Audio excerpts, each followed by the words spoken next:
So I have a quick question. So why bet. do you believe that the younger generation is leaving Christianity in droves? Oh, it's real simple. Because people want to have sex outside of marriage. It's not- They realize that I don't want to be a total hypocrite and say I believe in Jesus. But- So I'm going to be a moral relativist, which means I write the rules, which means I can have sex with whoever I want to, whenever I want to. Go ahead. However, I don't think that is the case because I'm like when I was growing up in the church, so many of them had sex outside of marriage. So many Were of they them. being hypocritical? Well, let me speak. So many Christians, like I know, like literally were having sex outside of marriage. And it's wrong. Yeah, they were like literally, and then meanwhile, Yeah? they were literally calling girls sluts and whores. That's like, horrible. Yeah, so Jesus condemns that. Which is So what's your true. point? Which is true. What's your point? I'm not finished. I believe that a lot of the reason why like so much of Christianity is so distorted by most of the modern like churches, especially the evangelical churches. Here we go. White America, white West. Which So ream on it. But so then what? again, and come to speak of it, when you say, oh, there's African Christians, there's Asian Christians. Yeah, there's far more. And what do you think is the reason why why it's so predominant in certain parts? Colonialism. Oh, really? Really? Yeah. You know Have you ever heard Philip talking to an Ethiopian eunuch in the book of Acts? Do you know what that Ethiopian eunuch did? He went to Ethiopia, which is not in the United States.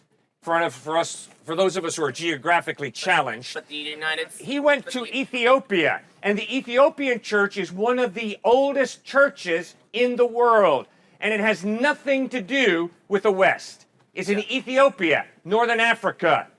That's one of the earliest churches. And you know where a dude named Thomas went?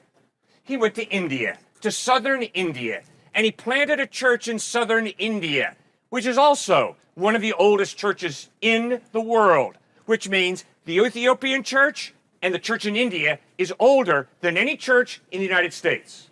Much older. But do you want to know why a lot of Christianity was so widespread? Oh, I would love for you. Can you come here a second?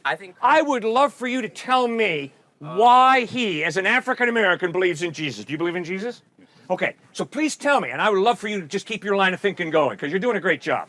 Why does he believe in Jesus? Come on, man, give it to me. He probably grew up with it, or... He was colonized, right? No. Oh, no? No, not... Well, that was your line of thought. Those dumb Africans believe in Jesus because they were colonized by those horrible white folk. You know, like, Give me a break. Can you stop using the race card for once? And No, you started it. You started it. You started it, man. Like, please. I mean, most people that I know that are Christians are Yes. they either grew up with it, like myself, or like a lot of my relatives that were Christian, a lot of them were addicts. And they turned to Christianity because they felt like that was the only way. Yeah. And you know what the largest group of atheists demographically in the world is? White guys. It's not, Ah, very interesting.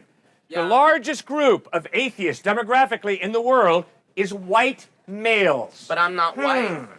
That's very interesting. Not fully white, at least. Fine, I'm not talking about you. We I'm know. talking about white folks. It's white males like that yourself. comprise the highest percentage of atheists in the world. So please don't tell me that it's these people of different races who are colonized by Christians. Baloney. Africans understand materialism is bankrupt. Why? Because there's more to reality than making money. And Africans have put their faith in Christ, not because they've been colonized, but because they have a spiritual dimension as well as a physical dimension, and they appreciate capitalism. And that's why many African nations embrace capitalism. But they understand America is not the answer. The West is not the answer.